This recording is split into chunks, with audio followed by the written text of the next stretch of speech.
berbincang-bincang santai mengenai sistem kekerabatan nih sobat. Tapi kami gak cuma berdua aja, akan ada bintang tamu yang akan menemani kita sampai akhir di podcast kali ini. Penasaran siapa bintang tamunya? Jangan lupa siapin tangan kamu, karena kami bakalan kupas tuntas. Jadi, pantau terus. Ini dia bintang tamunya.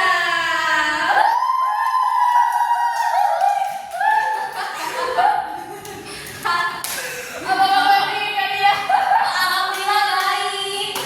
Teman-teman yang nonton pasti penasaran kan siapa mereka ini? Kita kenalan dulu yuk. Oh iya, karena kita sekarang akan membahas mengenai sistem kekerabatan, aku mau kalian memperkenalkan diri kalian dengan suku kalian. Boleh tuh. Siapa dulu nih? Kamu dulu Boleh.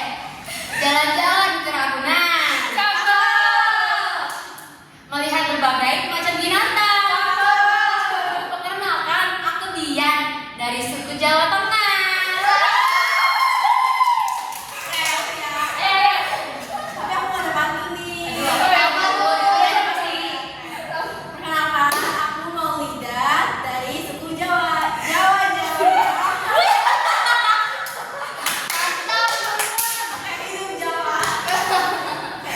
Oke, Jawa-Jawa berarti ya. Iya betul. Kita juga Kebetulan kalian berdua juga dari suku Jawa. Jadi kita berapa nih? Jawa.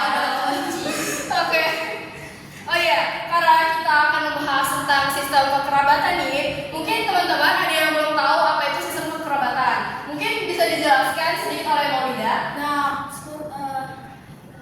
benar pengetahuan aku ya, kalau sistem kekerabatan itu adalah suatu bentuk sosial yang mempengaruhi karena adanya garis keturunan atau terjadi karena perkawinan. Oh, oke.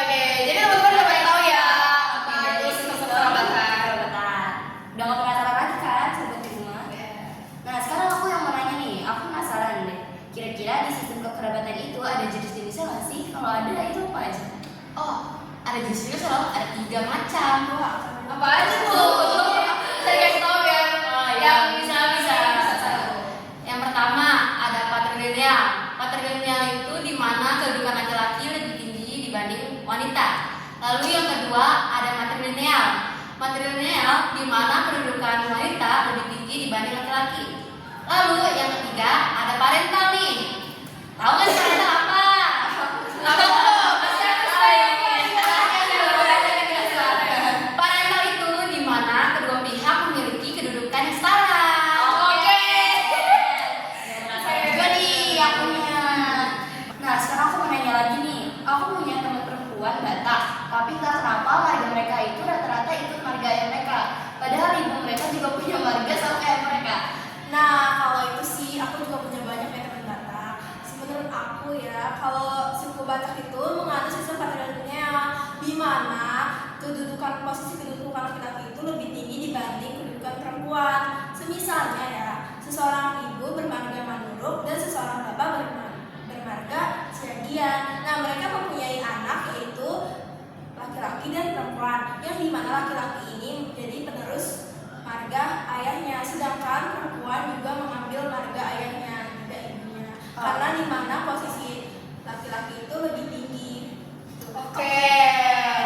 Ini bisa dicatat ya, ini info yang penting kalian. Ya. Oke. Buat Batak itu juga mungkin patrilineal itu bukan cuma di Batak doang nih. Terus Di mana lagi?